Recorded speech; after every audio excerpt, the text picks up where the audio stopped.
기도하겠습니다. 거룩하신 하나님 감사합니다. 오늘도 하나님 말씀을 저희에게 공부하자고 했습니다.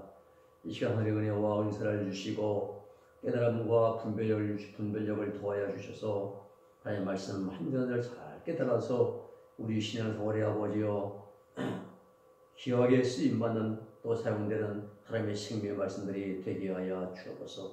예수님의 이름으로 기도 올려옵나이다. 아멘. 오늘은 생명과를 먹은 성도들에 대한 성경 말씀입니다.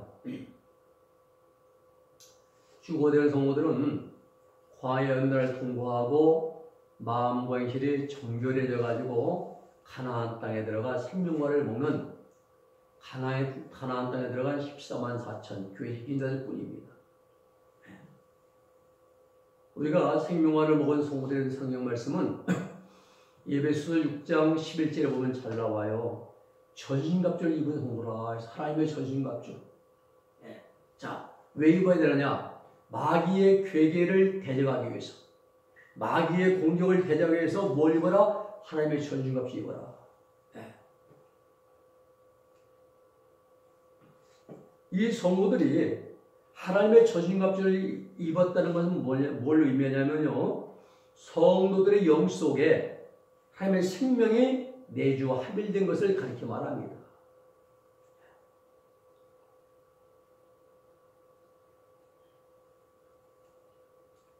성도들의 영 속에 하나님의 생명이 내주 합일되면은 성도들의 영체에 마치 전신갑주를 입은 것처럼 신비로운 생명의 능력이 감각적으로 나타나게 됩니다.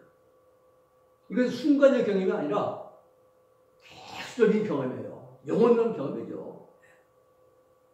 전신갑주. 이건 인자들에게만 나타나는 경험적인 특징입니다. 병고침, 신유, 예언, 통변, 부상, 진동, 능력 행함, 이런 걸 행하면서 전신갑주 입었다 착각하면 안 됩니다. 부분적인 전신갑주는 없습니다. 반드시 죄악성의 뿌리가 뽑혀지고, 그리고 하나님의 생명의 능력이 영 속에 감각적으로 나타나야만 되는 거예요. 보세요. 우리 영이 이래요. 영과 육이가 전부 다 이렇게 체크만 살아요. 죄악으로 인해서.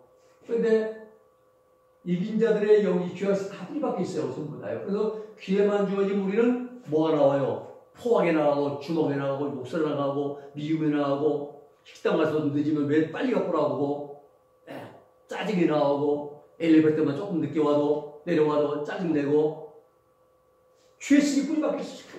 귀에만 주어지면 죄가 나간다 이 말입니다. 근데 이긴 자들은요, 이렇게 영 속에 하나님의 생명이 들어가 계십니다. 그래서 이 생명이 이 말 통해서 배꼽에서 여기 온물 배꼽에 그 배에서부터 강물제, 생명 없이 쫙 나가기 때문에 밖으로 들어온 죄성이 침투할 때 침투를 못해요. 하나님의 생명의 능력이 나가서 다 쳐내기 때문에 말입니다. 그래서 우리가 성도들이 입어야 할 전신갑주는 죄에 대한 갑주입니다. 죄에 대한 전신갑주. 죄가 침투하지 못하는 생명의 전신갑주를 입어야 됩니다. 하나님의 생명의 감각적 역사에서 죄악성이 들어오지 못하도록 막아주고 쳐내는 그러한 생명의 갑주를 입어야 한다 이 말입니다.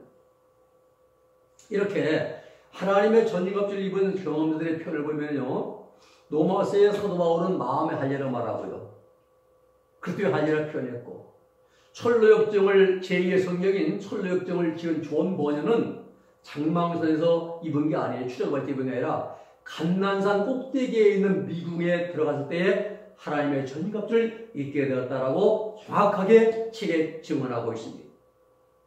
어거스틴은 하나님의 생명의 영 속에 내주합일되면 온몸에 신비로운 생명의 감각이 계속적으로 나타난다고 증언을 했습니다. 베드로는 신인 합일의 은총으로 표현했고, 어떤 무명의 성도는 여름철날이요, 바람이 불 때 세상과 푹 들듯이 그러한 신비한 생명의 능력이 임한다는 거예요. 그리고 어떤 때는 뻔한 소만에 있는 것처럼 이루 말할 수 없는 아늑하고 포근한 느낌을 느끼기도 하고요. 이와 같이 귀에 이긴 자들은요, 23절에서는 이 땅에 살면서 하나님의 전갑주를 입은 경험을 한 성도들이 바로 귀에 이긴 자들입니다. 아무나가 아닙니다. 이분들은 그리고 처음 익은 열매들입니다. 계시록 14장 4절 말씀 보면은 이 사람들은 여자로 더불어 더럽히지 않고 여자입니다. 술집 여자 아니에요. 네, 그런 여자들 아닙니다. 이따 말씀드립니다. 또 정결이 된 자라. 어린 양이 어디로 인도하든지 따라가는 자며 사람 가운데서 구속받아서 처음 익은 열매로 하나님과 어린 양에게 속한 자들이니 그랬어요. 이분들은 그때 이긴 자들이거든요. 처음 익은 열매들. 교회 일 동안에 광야의 날을 다 받아 마친 분들입니다. 그 유심의 공중왕님 하실 때에 처음으로 익었기 때문에 추되어서 곡간으로 천국으로 들어간 성도들입니다. 유심히 재림하시는 목적이 세 가지잖아요. 그런데 그 중에 추수하시는 한 가지, 추수하시는 것. 주님이 이 땅에 놀러 오시는 거 아닙니다. 이 땅에 추수하시고 추수하시고. 그 유심의 공중왕님 하실 때에 그 시대 전체 성도들 가운데서 14만 4천 명만이 익은 열매가 되었기 때문에 처음으로 그들을 추수하시는데 이분들을 처음 익은 열매라 14장 2절에서 그렇게 말씀하고 있습니다. 여기서 처음 익은 열매라고 표현을 한 것은 두 번째, 세 번째 익은 열매가 있다는 것을 말씀해 주는 겁니다. 유심의 이제 교회 시대는 여기 교회 시대예요. 교회 시대 끝날 때 마지막에 본인의 공중왕님이 있고 이때 처음 익은 열매들이 이제 휴거돼서 올라가게 됩니다. 그리고 나서 전사님 후사님의 이제 두 번째 열매가 순교자, 후사님 중반기에 이분들이 순교되어서 두 번째 열매에서 올라가고요. 그리고 예수님이 지상계를 말 때에 이때에 이제 살아남은 지성이를 마시고 여기에는 첫 번째 열매, 두 번째 열매들이 천년왕국 입구에서 부활의 몸을 입고 천년을 이게 첫 번째 부활을 하였어요. 이분들은 부활의 몸을 이미 7년 전에 입었습니다. 그런데 천년왕국을 기적으로 볼 때 여기에서 이제 부활의 몸을 입는 것을 요한계시록 말씀 보면은 첫째 부활에 참여한 자들이 처음 익은 열매 14천과 순교자들 이분들이 부활의 몸을 입고 들어가고 세 번째 그 열매들은 천년왕국 다 끝난 다음에 신천지 입구에서 부활의 몸을 입고 천국에 들어간다는 사실입니다. 이렇게 처음 익은 열매, 두 번째 익은 열매, 세 번째 익은 열매가 있다는 걸 성경은 우리에게 지원해 주십니다. 또 한 가지 성령의 처음 익은 열매를 받은 성도들은 누구냐? 로마서 8장 23절 말씀 보면은 이뿐 아니라 또 우리 곧 성령의 처음 익은 열매를 받은 우리까지도 속으로 탄식해서 양자 예수님은 아들이시고 우리는 그 예수님을 통해서 하나님의 양아들 되는 양자 되는 곧 몸의 구속을 기다린다 했어요. 자, 로마서 8장 23절 말씀 보면은 성령의 처음 익은 열매라고 말씀해요. 그리고 계시록 14장 4절에서는 성령의 처음 익은 열매라 이렇게 말씀합니다. 자, 어떤 차이가 있는가? 성령이요, 우리 안에 들어오시면 그때부터 예수님의 인격으로 우리를 익혀가십니다. 성령님께서. 그래서 성령님께서는 성도들이 처음 출애굽할 때 구원받는 순간부터 성도의 신앙을 주장해 나가십니다. 우리 마음을 주장해 나가신 거예요.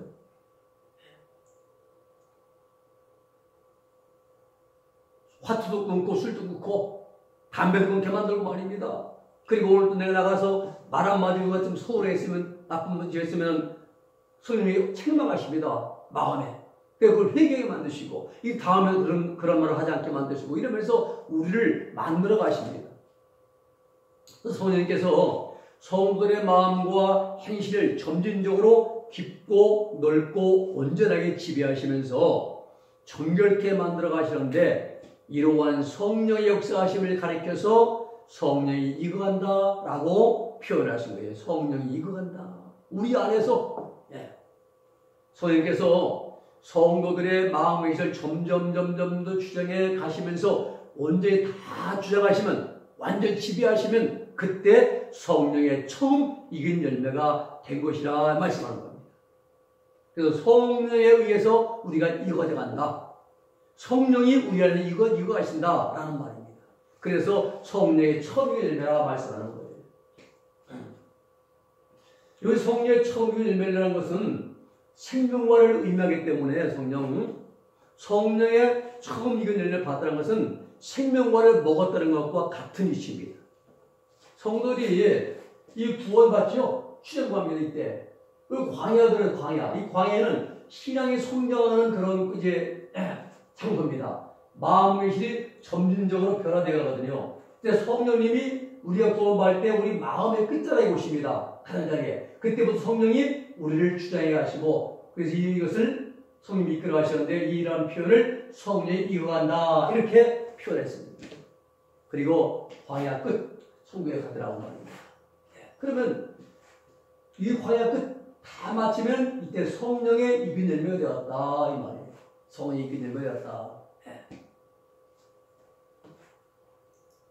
성령의 처음 익은 열매를 받은 성도들은 교회에 익은 자는 14,000명이고, 두 번째 익은 열매를 받은 성도들은 후후 4년만 중반기에 두 번째 추대는 순교자들, 그리고 세 번째 익은 열매를 받은 성도들은 대환란을 통과하여 살아남은 성도들이 세 번째 익은 열매라는 걸 우리가 성경적으로 정도로 알 수가 있습니다. 성막을 참고로 더 설명드리겠습니다. 하나님의 성령이 마음 부분에 오십니다. 마음 부분에 여기에 점점 마음을 지배해 가셔요. 등대 양심이죠. 떡상, 우리의 지성이죠. 우리의 불량단 의지잖아요. 하나님의 법기 성령이 여기 오셔서 우리를 이제 점점 지배해 가십니다. 그리고 다 이루어지면 이 영 부분에 합일되는 거예요. 여기 영 부분이 여기는 합일입니다. 합일. 이때부터는 생명의 능력으로 살아갑니다. 범죄하지 않아요. 근데 이 과정은 범죄가 돼요. 귀한 분이 범죄합니다. 사도 바울이 로마 십자가의 경험이 이 부분, 이 근방이 이 부분입니다. 이 부분. 그리고 8장의 1절 2절 경험은 이 경험이고, 여기 들어와서 생명이 합일된 이 부분입니다. 그래서 이때부터 우리가 자, 여기 1증처 2증성도 모두가 다 생명의 능력을 힘하지만 감각적으로는 느끼지 못해요. 감각적으로는 호흡하는 것, 여러분 걸어다니는 것 모두가 다 하나님의 생명의 능력입니다. 여러분 숨 쉬는 것 하나님 누구하고 하나님 기능으로 하나님 형상을 사람의 형상 만드시고 하나님 것 따라서 아담 만들어 놓으시고 거기에다 지흙덩어리입니다. 지흙덩어리.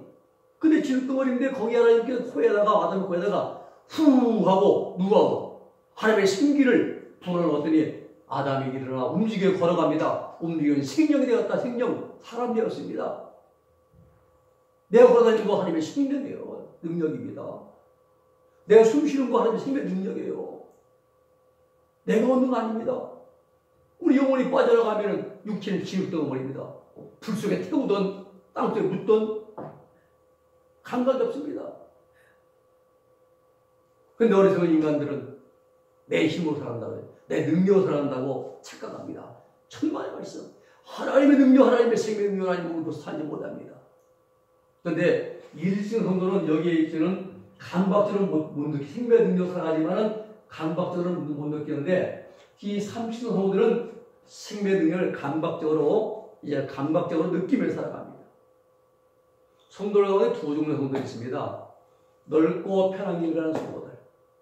신앙생활 적당히 합니다.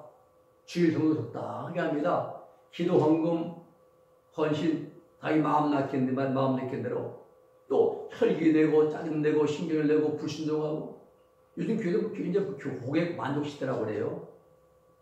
사람 비유 맞춰주고 또 듣기 좋은 설교해주고, 여러분 영혼을 깨우는 설교, 빛을 증가하는 설교, 회개를 촉구하는 설교를 많이 해야 됩니다. 근데 듣기 싫어합니다. 좁고 또 협착한 길을 가는 성도들은 자기 부인하고 신들은 아무것도 아닙니다. 자기 부인하고 내 목에 댄 십자가 진 성도도 있어요.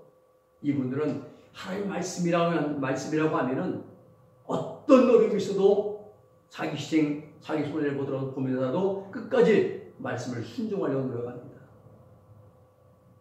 중요한 건 성도는 반드시 좁고 협착한 길을 다 걸은 후에 생명의 문에 들어간다는 사실을 잊지 말아야 됩니다. 좁은 문, 좁은 길입니다.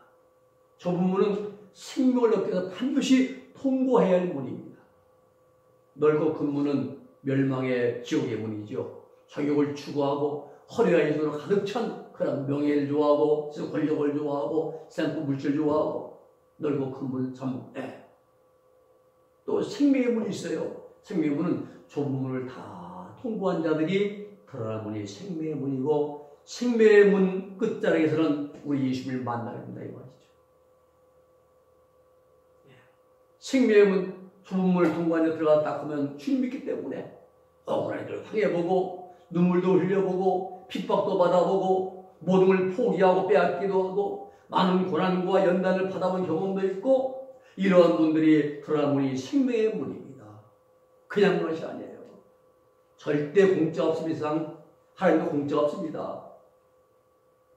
생명은 뭘 말씀하냐면은 죄와 사망을 몰아내고 예수 그리스도의 생명을 실은 생명을 말합니다. 그러므로 성도는 예수의 생명이 있는 곳을 향해서 좁은 길을 걸어가야 하는 것입니다. 세상에 넓은 음침한 뒷골목, 그런 좁은 길, 그런 길이 아니라 신앙의 좁은 길, 자기 부인하고 자기 십자가 지는 길, 이 길만을 걸어가야 돼요. 이 길 걸어야 됩니다. 그리고 또 생명과 모든 소유를 버리고 보화를 얻은 성도들입니다. 생명과 모든 성도들은 모든 소유를. 마태복음 19장 보면은요, 부자 청년이 예수님을 찾아오잖아요. 선생님, 제가 무슨 선한 일을 해야 영생 얻겠습니까? 내가 생명에 들어가면 계명을 지켜라. 예, 다 지켰습니다. 훌륭하죠, 성년이. 예수님께서 말씀하십니다. 내가 온전하고다 할진대 내 소유를 팔아 가난한 자들에 나누어주고 나를 쫓으라. 그리하면은 하늘의 보화가 내게 있을 것이다. 부자 청년 말입니다. 그래 주여, 어떻게 영생 얻습니까? 주님 답변은 생명에 들어가면 계명을 지키라 했잖아요. 이 말씀 뭐냐면 생명을 얻은 다음에 계명을 지키는 것이 아니라 생명에 들어가기 위해서는 먼저 하나님 말씀, 계명들을 지켜야 한다는 것을 예수님이 말씀하신 거예요. 이 말씀은 생명에 들어가기 위해서는 먼저 좁은 길을 걸어가야 된다는 말씀이에요. 좁은 문, 좁은 길을 걸어가라. 그래야 마지막에 생명에 들어갈 수 있다 이 말씀이에요. 이 부자 청년은 어릴 때부터 계명들을 다 지켰습니다. 주님 말씀 내 소유를 팔아서 가난한 자들에게 나눠주라. 그러면 하늘에서 보화가 내게 있을 것이다. 그리고 나와서 나를 쫓아라. 여기서 말한 보화가 뭐냐? 반지입니까? 보석입니까? 아닙니다. 예수님이 생명에 들어가라면이라고 말씀하신 볼 때에 보화는 예수님의 생명을 이렇게 하나님의 생명을 상징하는 것임을 알 수가 있습니다. 손에 끼는 보석이 아니에요. 다이아몬드가 아니고 말입니다. 누비가 사파이가 아니고 생명에 들어갑니다. 보화는 생명입니다. 그래서 영생 얻으려면 영생과 생명과 보화 똑같습니다. 예수의 생명을 이제 상징하는 것입니다. 자, 생명에 들어가면 다시 봅니다. 계명을 지켜라 해서 계명. 이건 의식적으로 지키는 게 아니라 겉으로가 아니라 마음으로부터 지켜야 한다. 마음으로부터. 외적으로 가늠하지 않기보다는 먼저 마음으로 의욕을 품지 말아야 됩니다. 겉으로 살인하지 않기보다는 먼저 마음속에 미운 악감정, 미운 감정 이걸 다 품지 말아야 됩니다. 그리고 소유를 팔아라 했어요. 이건 재산뿐만이 아니라 내가 갖고 있는 모든 게 소유입니다. 소유예요. 우리의 가장 큰 소유가 뭡니까? 자존심이잖아요. 자존심. 사람들은 이 자존심 때문에 사람들은 많습니다. 없으면 있는 채, 모이면서 아는 채, 이걸 소유를 버려야 해요. 주님보다도 사랑하는 게 소유입니다. 우리는. 가난한 자도 아무것도 없어도 얻어먹는 그런 이제 거실자도 소유가 있어요. 마음속에 잘 품고 있는 거, 예수님보다도 사랑하는 거 소유입니다. 이걸 버려야 되는 거죠. 그리고 나를 쫓으라. 사도들 외에 청년에게만 주님께서 이 청년에게만 나를 쫓으라 말씀했어요. 참 복받은 청년입니다. 근데 결국은 떠나갔습니다. 안 돌아왔습니다. 무엇 때문에? 썩어진 재물 때문에. 재물이 뭐예요? 우리 정욕 중에서 소유욕, 물욕이에요. 정리하면 우리 예수님께서 부자 청년에게 계명을 지키라고 말씀하신 것은 죄악성의 지배를 받는 마음과 행실을 정결하게 하시기 위해서고, 계명을 지킴으로 하나님의 말씀을 지키는 말입니다. 범죄하지 않기 때문에. 그리고 소유를 버리라고 하신 것은 정욕의 지배를 받는 마음과 행실을 정결하게 하시기 위함입니다. 그러므로 성도들은 광야 연단 과정을 통과하면서 모든 계명들 지키고 모든 소유를 버리면은 우리 마음과 행실이 정결하게 되어서 고아, 즉 이주의 생명을 얻는 가나안 땅에 들어가게 되는 것입니다. 또 한 군데 봅니다.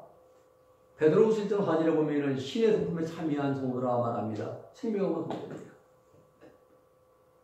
베드로후서 1장 4절 말씀 보면은 이로써 그 보배롭고 지극히 큰 약속을 우리에게 주사 이 약속으로 말미암아 너희로 정욕을 위하여 인하여 세상에 썩어질 것을 피하여 신의 성품에 참여한 자가 되게 하려 하셨으니, 세상에서 살고 있는 사람들이 받을 수 있는 축복 가운데 최고로 보배롭고 큰 축복은 뭐냐?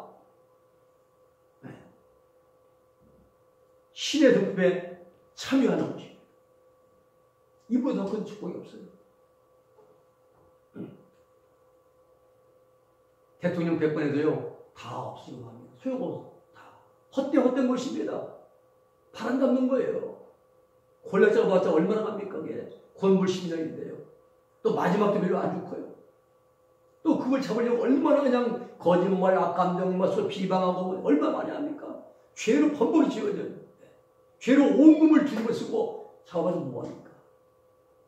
우리가 가장 이 세상에서 말입니다. 우리가 받는 축복 가운데 가장 귀한 축복은 신의 성품, 하나님의 성품에 참여하는 복, 이게 가장 귀한 거예요.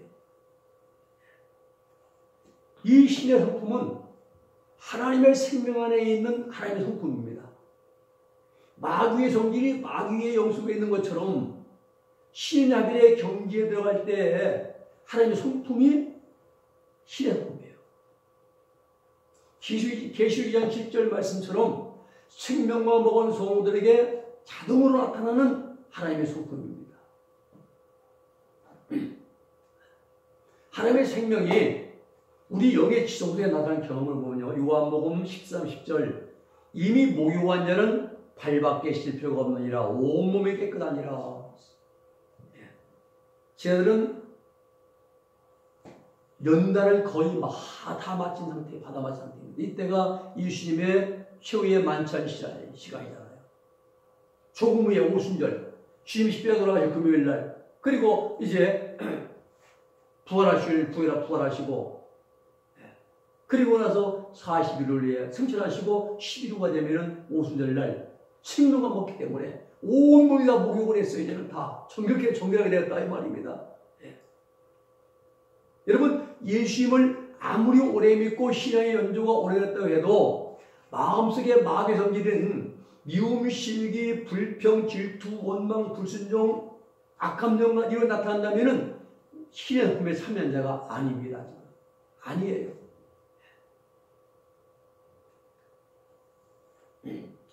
하나님의 성품은요, 사랑, 감사, 마귀의 성품은 미움이에요. 하나님의 성품은 감사한데 마귀는 불평입니다. 하나님의 성품은 용서인데 마귀의 성품은 원수입니다. 하나님의 성품은 겸손인데 마귀의 성품은 교만입니다. 하나님의 성품은 온유인데 마귀의 성품은 호황입니다. 만약에 우리 안에 이러한 모습이 나온다면 아직도 내 신앙의 현주소는 광야입니다. 광야. 아직은 아니에요. 그리고 사랑의 은혜를 받은 성도들이라고 말씀합니다. 생명의 성도들은 다 병 고치는 자겠느냐? 방언을 말하는 자겠느냐? 다 통역하는 자겠느냐? 너희는 더 큰 은사를 사모하라. 내가 또한 제일 좋은 길을 너에게 보이리라 했어요. 은사 주시는 목적을 우리가 알아야 됩니다. 신앙생활 잘하라고 주시는 게 은사 주시는 거예요. 열매 맺으라고 주시는 게 은사 주시는 목적입니다. 갈라디아 5장 22, 33절 성령 열매 맺으라고 주시는 게 은사예요. 또 영혼 구원하라고 주시는 게 은사입니다. 또 하나님의 뜻대로 살아가라고 우리에게 은사를 주시는 겁니다. 모든 일에 아랫때 덕을 베풀라고 덕을 세우라고 주시는 게 은사입니다.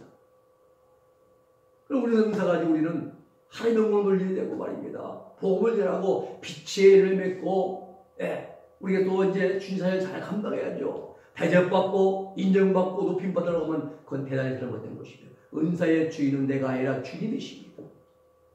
하나님께서 성도들이 이 땅에서 신앙생활하고 이제 신앙생활을 잘하고 빛의 열매를 맺고 전도의 열매를 많이 맺도록 여러 가지 은사를 주십니다.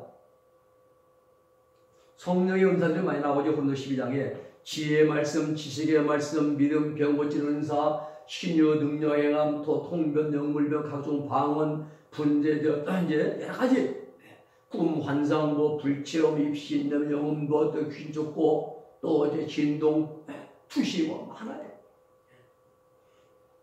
제가 공주의 기도원에서 이제 만난 분인데 그분은 투시 은사를 받고 은사를 많이 받답니다. 근데 전혀 하나님을 위해서 이제 사역을 하지 않았어요. 그러다가 하나님 시켜가지고 몸이 빼빼 말라가지고 이제 병 들어가지고 기도원에서 그냥 마냥 거기서 이제 와서 그냥 사시더라고요. 예, 있어요. 예배도 안 드려요. 잘. 신경질만 내고 말입니다. 자기 얘기하는데 자기도 한때는 그 은사를 많이 받았는데 지금 됐다고 저한테 그 옆방에서 이제 있으니까 말씀하시더라고요. 여러분 은사는요 주님의 일하러 주시는 거 주님이 하나님 일하라고. 그런데 다 달라요. 다 똑같은 거 받는 게 아닙니다. 그 사람이 가지고 있는 개성이나 성격이나 특기가 다 달리 이제 그 사람 환경에 따라서 직분이라서 다 다르다 주십니다. 근데 모든 사람들은 그리스도의 몸을 이룬 지체들입니다. 성령께서 각 사람의 그 필요를 따라서 각양 은사를 나타내 준다 이 말입니다. 그래서 우리는 그 은사를 가지고 봉사하고 섬기고 빛된 생활을 함으로써 덕을 세우고 많은 열매를 맺어야 됩니다. 목회자들이 성도들이 이 일을 잘 할 수 있도록 가르치고 지도해주고 권면해줘야 됩니다. 오늘날 목회가 안 된다는 분들이 많아요. 근데 우리가 왜 목회를 못하냐? 연약해서. 영적으로 연약하고 믿음이 약하고 마음도 약하고 영적인 힘이 너무 파워가 없습니다. 우리는 영역을 받아야죠. 믿음의 은사를 받아야 됩니다. 믿음을 강화시켜야 됩니다. 순교할 각오를 해야 목회할 때는 지금은요. 목회는 생명을 주고 생명을 먹는 일입니다. 생명 내놓아야죠. 너무 힘이 없어 못합니다. 디모데 1장 12절 나를 능하게 하신 그리스도 예수님 안에서 앞치마 같더라도 귀 쫓겨나는 능력이 이제 많이 나타나죠. 베드로는 하루에 한 번 설교에 3,500명씩 회개하고 돌아온 회개 역사 나타났잖아요. 우리 힘을 가져야 됩니다. 누가복음 20장 49절에 능력이 입을 때까지 이성에 유하라. 여러분 경찰관은요 정부에서 정식으로 권한을 부여해주는 경찰관의 제복을 입기 전까지는 함부로 도둑이나 범죄자를 잡을 수가 없습니다. 법관은 법제를 졸업했다고 다 되는 것이 아니라 시험을 치르고 사법고시에 패스하고 법관복을 입고 나서야 죄를 신문할 수가 있거든요. 목사들은 신학 졸업했다고 되는 것이 아닙니다. 하나님의 능력을 받고 권능을 받아야만 목회를 잘 할 수가 있는 것입니다. 또 우리 안에 예수님이 안 계셔서 목회가 더 어려워요. 마가복음 2장 1절 보면 가버나움에 사람들이 많이 몰려왔습니다. 왜 몰려들었습니까? 거기서 예수님이 계시다는 소문을 들기 때문에. 목회자들에게 가장 중요한 것은 그 목회 속에 열심히 계셔야 되는 거예요. 인간의 방법, 사상, 수단 이런 데로 하면 안 됩니다. 반드시 목회자 속에 열심히 계셔야 됩니다. 집안에 여름에 여러 가지 날탈이라는 분위기 오면은 왜 도망합니까? 네. 등간에 불 피우고 도망하는 거예요. 마귀들, 귀신들, 어둠의 세력들 이것들이 나를 보고 도망하는 게 아니에요. 내 안에 계신 예수님을 보고 놀라서 도망치는 것입니다.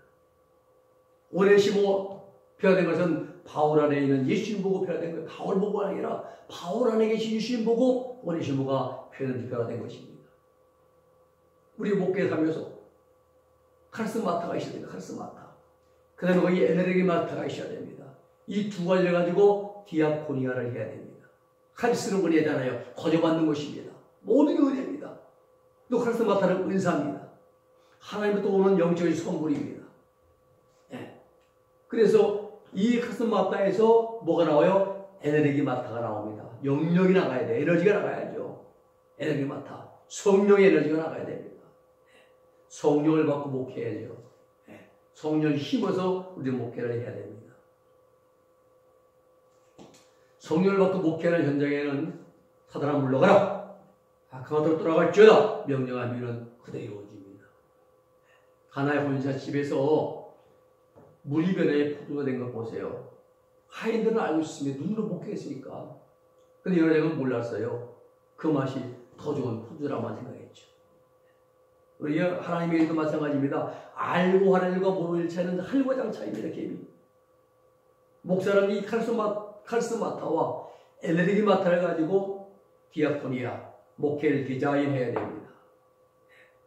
오늘날 우리는 현대주의보다 더 후기 현대주의를 살고 있어요. 더구나 반문화에 빠져 있어요.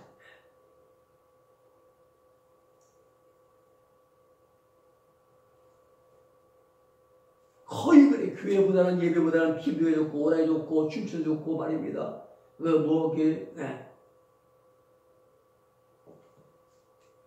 우리 강단에 예수님은 없고 그냥 가운, 박사 가운, 줄 세게 친 거. 그거 입고 서봤자 목회가 되겠습니까? 남에게 나타내려고 그냥 그 줄색 친 거 입고 서는 거예요.